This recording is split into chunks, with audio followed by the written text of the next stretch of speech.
What's going on, everybody? Welcome back to another episode of the Locked On Pitt podcast, your daily podcast covering the Pittsburgh Panthers, part of the Locked On Podcast Network, your team every day. As usual, I am your host, Nick Farabaugh. I write for Pittsburgh Sports Now, call games at WPTS Radio, and I am a production assistant on ACC Network.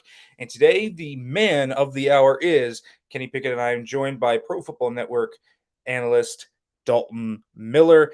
Talk a little bit about Pickett, his projection in the NFL, and how he stands to factor in to this 2022 NFL draft class and more. It's all coming up today on Locked On Pitt.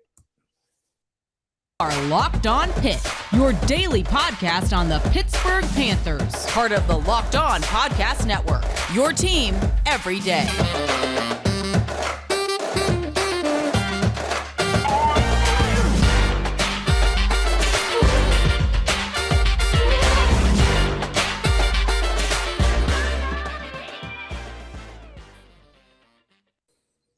All right, everyone. Welcome back to the Locked On Pitt podcast. As always, Nick Farabaugh here. Thank you for making the Locked On Pitt podcast your first listen. If you're watching this on YouTube, make sure to like, comment, subscribe, do all that good stuff, turn on a notification bell. If you are listening to this, make sure to leave a review, do all that great stuff. And Dalton, I want to welcome you in to the show, man. We are here with PFN NFL writer and analyst Dalton Miller. How are you doing today, Dalton? Fantastic. It's Saturday. My brother's coming into town from Connecticut for the weekend, so it's gonna be a good time. The only downside, I missed the gym this morning, missed that timing. Got to go to Target with the wife after this, so honeydew getting in the way of my gains, but I guess that's just the way it goes sometimes. It does go in the way sometimes, man, and you know as much as I do, life can be a trip as in the job we do and whatever we do with life and everything. So certainly things coming in, and the new mustache look certainly rocking it as well, man. So it's different, that's for sure. I did it. So I like kind of shaved everything up a couple of weeks ago, and I posted it online, and I just showed people, and I shaved it right away. And then people, jokingly or not, were like, you could pull that off. And so I was looking at it and I was like, nobody pulls off a mustache. It just never looks good. So I'm going to commit to the bit for a month and kind of see how it goes. Kent, Math Bomb, if anybody knows him from Twitter, he wants me to grow it out and get funky with it. So we might see how hipster I can get. Two Math Bomb mustaches. I don't think the world can handle it. I don't think so either. All right, but let's get to the topic of discussion today. Kenny Pickett himself. Obviously, we are here to talk a little bit about it. And again, everyone I've had on here to talk about Kenny Pickett, including myself, of course, is from the Pitt Twitter sphere, whatever it might be, the Pitt coaching sphere. We've all seen Kenny. We know Kenny. We've all talked to Kenny. Like, we know Kenny. He is Pitt football, all that, right? But I want to get outside perspective kind of on Kenny Pickett, the pulse on him kind of around the league and outside Pitt circles. Because I think in Pitt circles, obviously, there's a tendency to always think your guy is the one, right? And that's probably in Liberty circles. That's probably in Cincinnati circles, all these different circles where you have the quarterback coming out, whether it's Malik Willis, Desmond Ritter, whoever, maybe Matt Rhule. I don't care who you are. So I feel like there's a tendency to think Kenny Pickett is the guy in this draft. And so, I saw one such ranking this week from my fellow Locked On partner, Eric Crocker, this week, who had Kenny Pickett at QB3, and that one got a lot of backlash. I've seen people have him lower. I've seen people have him at quarterback 1. He's kind of all over the board, just like most guys in this draft class. What's your overall view? Where do you kind of look at Kenny and rank him overall in this class? Yeah, so I think when you look at what he is now compared to his upside, I think that he is the one quarterback in this class that teams can kind of look at and say, hey, we might not get fired if we draft Kenny Pickett. Like, he might be ready enough to where we don't get fired. He's not that much of a project to where it's going to fall on, or we're going to fall flat on our faces. Malik Willis has the greatest upside in this class, but he is a project, and he will be most likely a multi-year process or progression at the NFL level. But I think in the NFL today, especially as we've seen the quarterback position evolve, we've kind of seen the more pocket passers go away And we see these guys, the Josh Allens of the world, the Patrick Mahomeses, Kyler Murrays, these guys who can go out and create and have the big time arms as well. That's what Malik Willis has. And so I think teams are going to gamble on that physical upside as the first quarterback off of the board.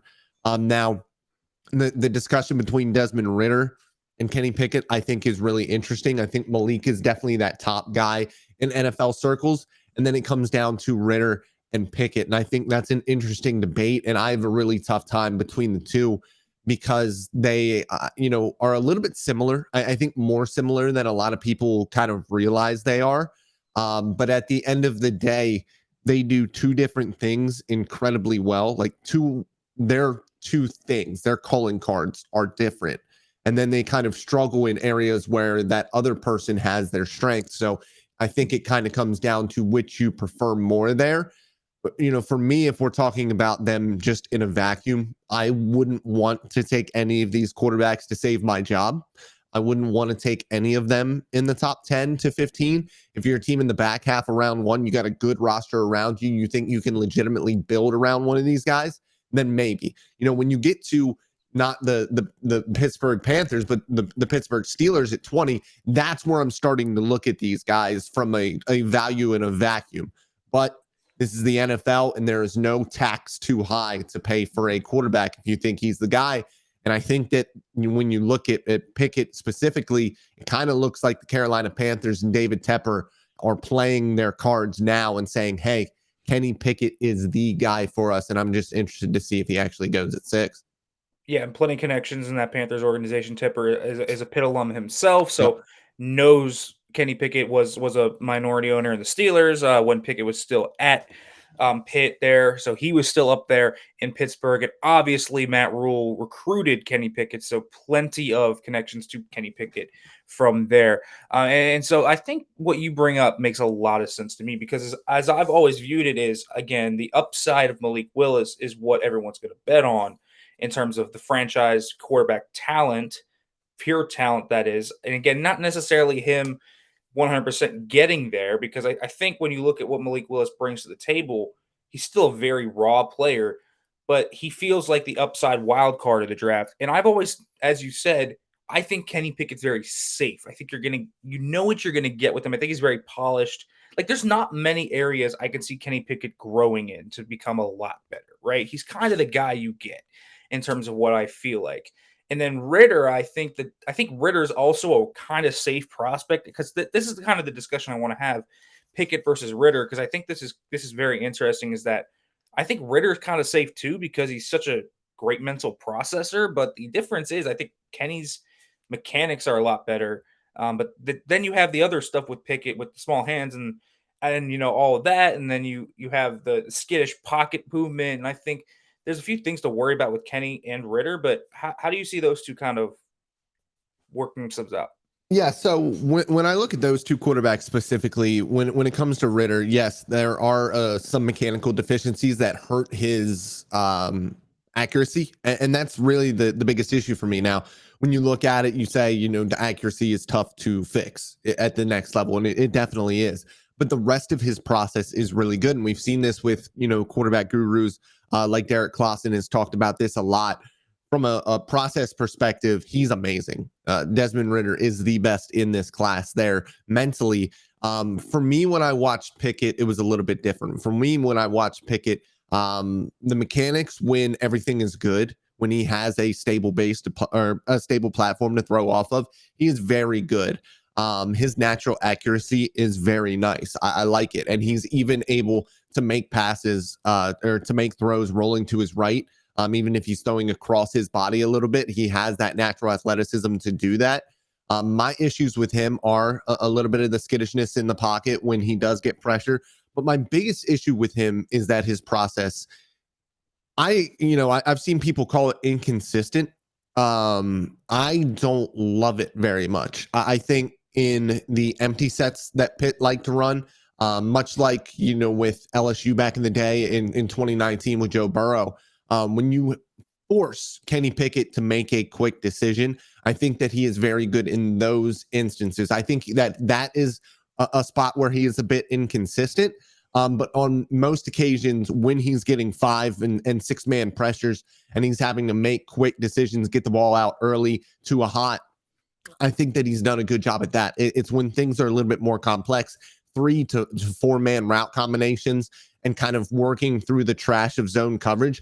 I don't think that he's very good there yet. I don't think that when you see guys go their first read and they get off of their second read, they already in their mind have a painted picture of what the backside is going to look like, where that receiver is going to be in his route at a certain time. And if he has coverage to one side and he's confident that that coverage is on the backside, all he should have to do is flip his feet, flip his eyes, get his shoulders in sequence, and then be able to see a flash of color. Flashes of color should all it should be, and then he gets rid of the football. I see him get over, have to focus, see what is going on that opposite side, and then throw. And at the NFL level, those windows in zone coverage are going to close so much faster. The other thing that I kind of see with Kenny in those instances that slow his process down just a bit is he'll take an extra pat of the ball before he is going to throw it. So that slows his entire throwing motion down as well, and he can get his feet a little bit out of sorts as well in those instances, especially in the quick game. Things are a little bit sloppy now. His natural accuracy kind of makes up for it, but those are the differences. I think that Ritter's going to hit some of those windows that Kenny can't because his mental process is a little bit quicker, even though I don't really think Ritter's arm is that much bigger than Kenny's, and I think that Kenny's arm issues are a little bit overstated personally. Yeah, and I certainly have many comments on that. But first, folks, going to let you know a little bit about Built Bar because obviously spring is coming into full bloom. And if you want a protein bar that can help you get healthy, I have it in Built Bar for you. Have you tried the Built Bar Puffs? If you haven't, you're missing out on one of Built Bar's best tasting bars. And Puffs are the first ever protein infused marshmallow. They're fluffy, they're marshmallowy. They're not just a protein bar, they're a treat, and they're more covered in 100% real chocolate. So all Built Bars are covered 100% real chocolate, including Puffs. Yes, they can replace your candy bars, but they are actually healthy. Only 130 calories, 4 grams of sugar, 4 net carbs, and 18 grams of protein. You get all the deliciousness you want while still getting all the health benefits of a normal protein bar. So go to Built.com, use the promo code LOCK15 and get 15% off your order. Use the promo code LOCK15 for 15% off at Built.com. All right, folks, back here on the Locked On Pitt podcast. And Dalton, I kind of wanted to follow up on what you talked about before the break in terms of what Kenny Pickett brings to the table. And I think that process comment's pretty interesting overall, because I think for a lot of Pitt fans, that was his biggest issue his first 4 years, right? When he played. And then I think a lot of people felt that he had improved that last year a lot more. And I think there are a few things to consider here. And I do agree with you because, I still think Kenny's kind of a safe option personally. Mm-hmm. I think he's very polished and safe. But, yeah, I agree. I think that's one of his issues.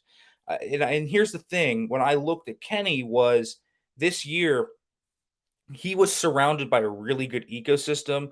Mark Whipple did a lot of good things to kind of run concepts that would work for Kenny Pickett. Because here's the thing, Kenny Pickett loves to throw it over the middle of the field, loves to attack those middle of the field areas. And they ran a lot of concepts like dagger, shallow cross, Y cross, all these different types of middle of the field concepts. And they would obviously run that post a ton out of that stacked alignment because that was one of his big reads, and Pitt had the receivers to do it.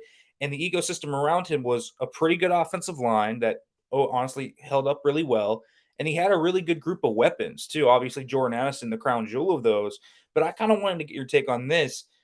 Does that part of this equation kind of muddy his evaluation for you at all? I've seen kind of talk about that a little bit, that that this was the best surrounding cast he's ever had at Pitt.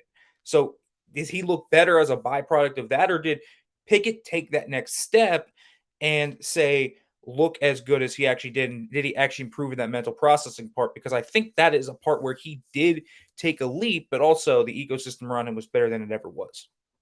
Yeah, and I mean, when you have better surroundings around you, you're going to get better. I don't think that I saw. So when we look at Pickett, and we already kind of slotted him as one of the higher ranked quarterbacks in this class even before this season. So it's definitely not 1-to-1 when we're thinking about somebody like Joe Burrow, who when he was coming out of his, his redshirt junior year, you thought, like maybe he's going to be a day 3 guy. And then obviously he leapt to the number 1 pick. So I'm not saying that Kenny Pickett has made a leap like that, but I think he has improved incrementally. And I think part of that is slowing that process down a little bit and making sure of what he has, like when he goes backside.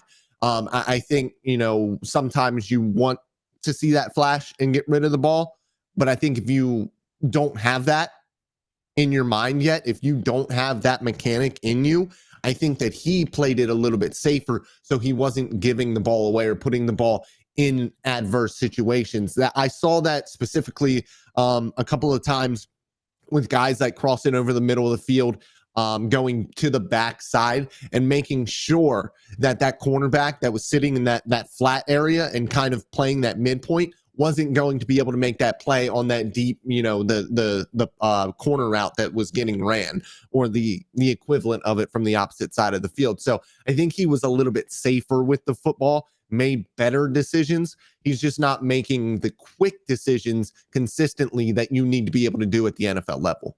So yeah, I think that makes sense to me. Just to jut in, and you talked about how his extra pad on the ball. When you also look at kind of how he drops in his footwork, there's kind of a false step every time he does. He's got that kind of signature hitch where he takes 1 step forward and then drops back and then goes 1, 2, 3. So he's essentially taking 3.5 back. Which also, when you talk about that and the extra pad, he's essentially taking a 4-step drop, and it's essentially a second late, right? So I don't, now that could be something that was coached for rhythm purposes with the receivers.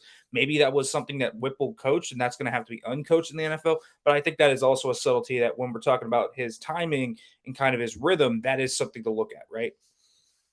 Yes, I do. And there's a little bit of a hitch sometimes on quicker concepts. And I'm wondering if that is for timing or not, because he would, when he was taking his quick, 1-step drop on a shotgun, which is essentially a 3-step drop, he would like double hop back with both feet. So he would get set on him and then hop back again with both feet. And it looked a little bit awkward. But a lot of the times when I saw it, is when he was coming off read number 1 over the middle quick and then going to that second slant if they were running double slants or whatever it was.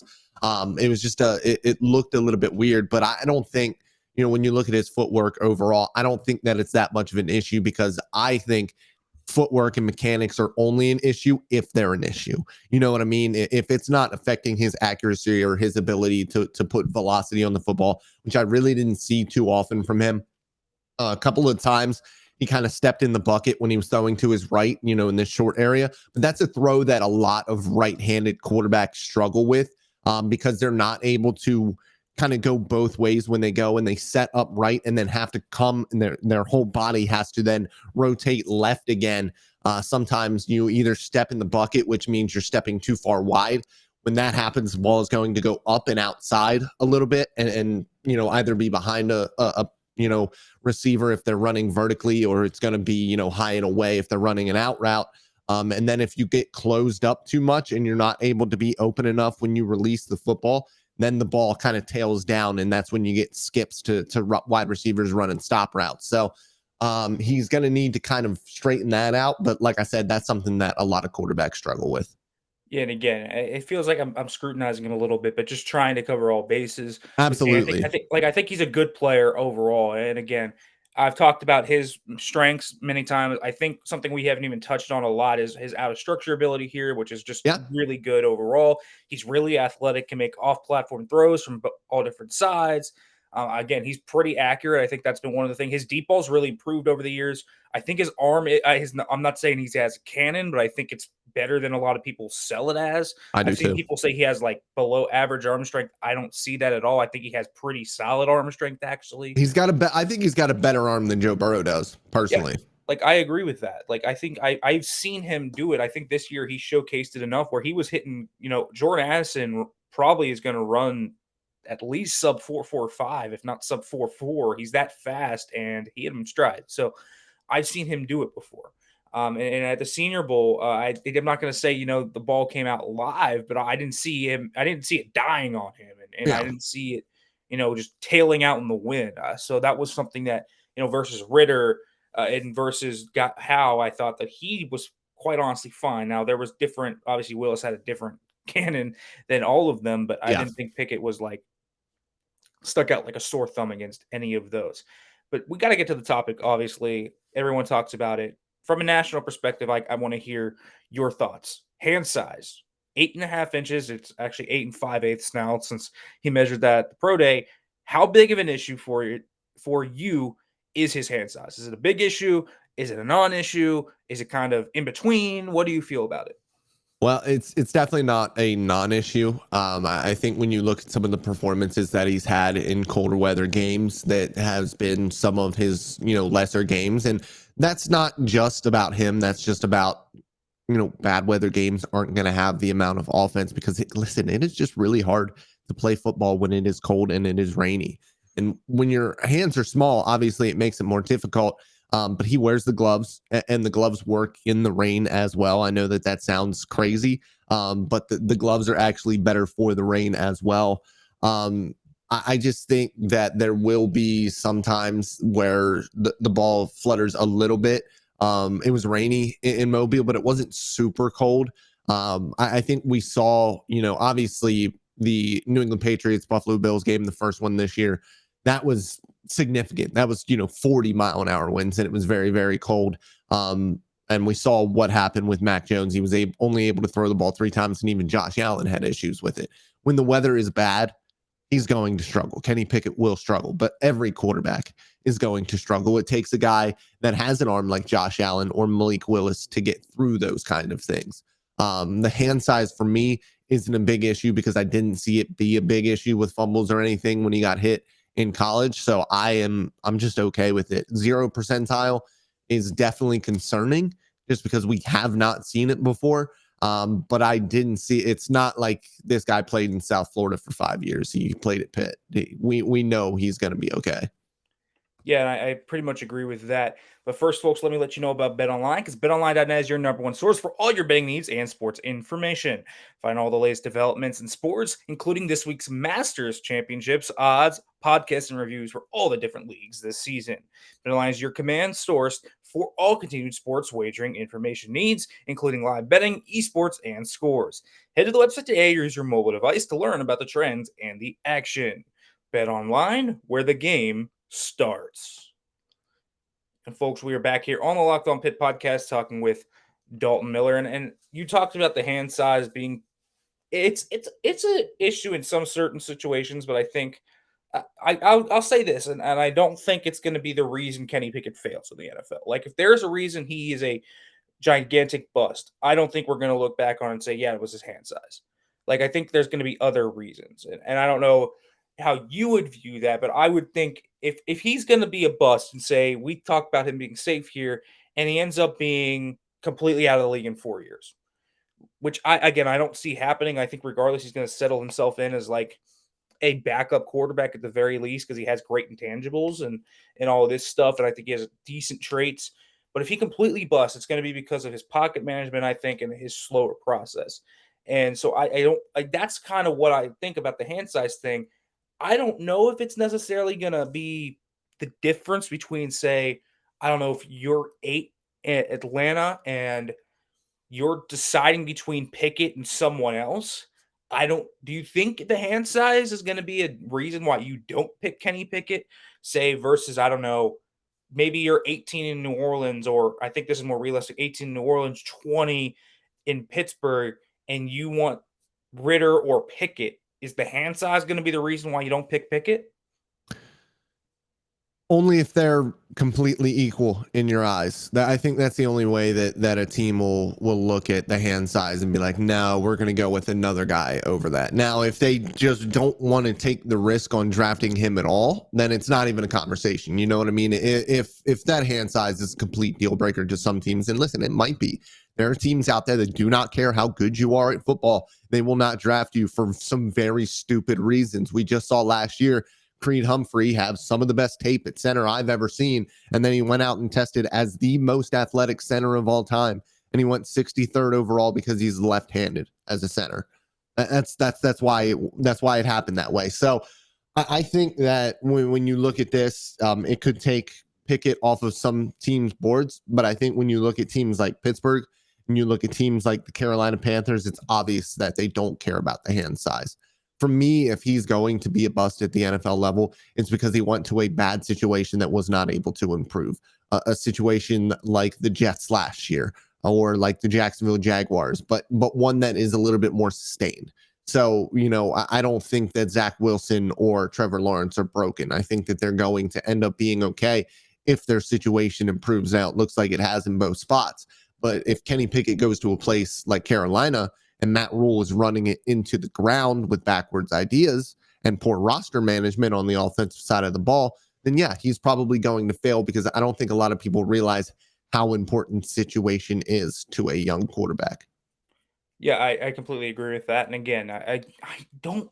Let's talk about fits now. I think for Kenny Pickett, because you keep coming back to that. It's been a bad secret since Mobile that the Panthers have been tinkering around with Pickett and like him a lot. It's been a bad situation. I thought back then, I still think now, I've thought over it many times. I'm like, man, that fit just is not a good fit for Kenny Pickett. I mean, it's not a good fit for any quarterback, really, but that's not a good fit for him. I think there are many better fits for him. What are your top fits? If you look at Kenny Pickett's skill set, where are your best fits for him of where among these quarterback need teams he could potentially land? I actually kind of like Seattle a little bit, and that might sound weird. But I like Pickett in Seattle because, and that's a place, obviously, he's going to have to work with the weather. It's an open air stadium in the Pacific Northwest. But I think their want to run a lot of play action and work off of that, get some more isolated looks, and for him to be able to hit the intermediate areas of the field, because I think that he does a really good job of that. I think that he's accurate to the intermediate areas, and when he has a stable base, he's able to get the ball to those guys. I think that guys like DK Metcalf and Tyler Lockett would be huge for him when it comes to attacking down the field. Other than that, there aren't a ton of teams that need quarterback in that area of the draft. Now, you can consider Washington, and I think that Washington would be great, because when you look at Kenny Pickett, you think Kirk Cousins is probably the ceiling. And I think that a lot of people will look at that and be like, yeah, that's tough. That doesn't sound really good. I don't think that people understand how good Kirk Cousins is. He gets a bad rap because of how much money he makes. But if you can tell me right now that you're getting him at the rate of a rookie, I would take that 100 times out of 100, because I think that I can build a championship roster around a player like that, especially at that price. So for me, a team like Washington would have been really nice if they wouldn't have gone and made the decision go after Carson Wentz. I don't think that you can do that with Carson Wentz as your quarterback. I think it would make him fold and your team would just lose football games. So, I don't see Washington being in the Kenny Pickett market. But that offense, I think, would have been really good for Kenny Pickett. A guy like Terry McLaurin, they're probably going to pick up another wide receiver in round 2 if they would have gone with a quarterback. So I think the situation there with that offensive line would have been good as well. I think that Scott Turner could have done some work with Pickett, but it doesn't look like that's going to happen. And then you get to Pittsburgh's the next spot. It really is. I don't see, now with Jameis being the guy for the next 2 years in New Orleans, I don't see them being in the quarterback market. And then when you look at Pittsburgh, man, with Matt Canada, I like the fit. I truly do. You're looking at least with what they were doing with Ben late in his career, I think would be really good to start Kenny Pickett's career. Get the ball out of his hands quickly, use those weapons underneath, run a lot of quick timing concepts, find holes in zone coverage, and then work your way down the field a little bit. And I think that's really where he could fit. Yeah, I think of those type of offenses, but I do think the one drawback I have about the Steelers specifically, and I want to talk about this just because I know a lot of listeners are Pitt and Steelers fans. Yeah.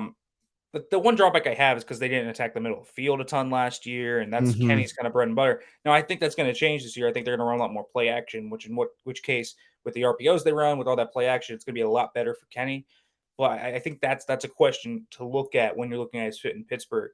But yeah, again, it's kind of tough to gauge where he's going to ultimately land. So I'm just going to ask you, throw out a prediction right now. If you had to say Kenny Pickett, where does he land? When's he drafted? He's going 6 to the Panthers. That's just it just feels that way at this point. That's how it's going to work out. Do you think that makes him the first quarterback off the board, or do you think No, Willis goes 2 to the I think Lions? Willis goes 2 to the Lions. Yep. Okay. I think Willis goes 2. So 2 quarterbacks in the top 10. I wouldn't do it. I wouldn't do it with these two, but it looks like it's going to go that way with the NFL.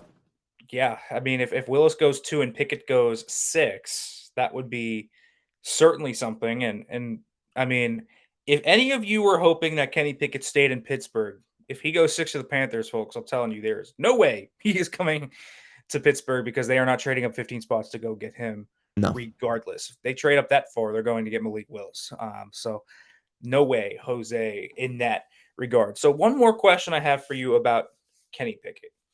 And I guess just kind of you threw out the Kirk Cousins comp. Give me a high end, a low end, and a middle type outcome we could see for Kenny Pickett in his career. Yeah, I think high end is Kurt. I think kind of the mid end is an Andy Dalton type player. Maybe a little bit more athletic, can create a little bit more than Andy. And then a low end, it's kind of tough to think about a low end for him.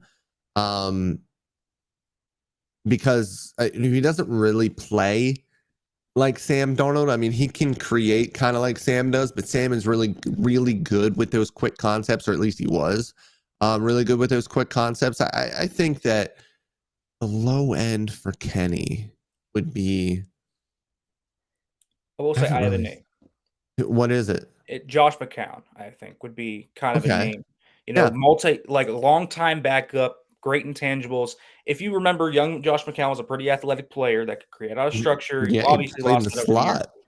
But like that's kind of the guy that I was like, okay, if he ends up not being good, I think even in the worst case scenario, Kenny Pickett ends up being in the NFL for like a decade, just as a really good backup. Like that is my worst case scenario for Kenny Pickett. Yeah, no, I agree with that. I do. All right, Dalton, tell them where they can find your stuff, read your stuff. Thanks for coming on, folks, as always. Where can they find your stuff, Dalton? Yeah, Dalton B. Miller on Twitter, Dalton B. Miller on Twitch, and then you can find my work at profootballnetwork.com. Make sure to check that out, folks. As always, it's a great talk with Dalton, talking all Kenny Pickett. We'll obviously be back tomorrow as well, folks. Pitt doing a lot of basketball stuff in the transfer portal and all of that, and we'll talk spring game as well. As always, thanks for listening, and as always, hail to Pitt.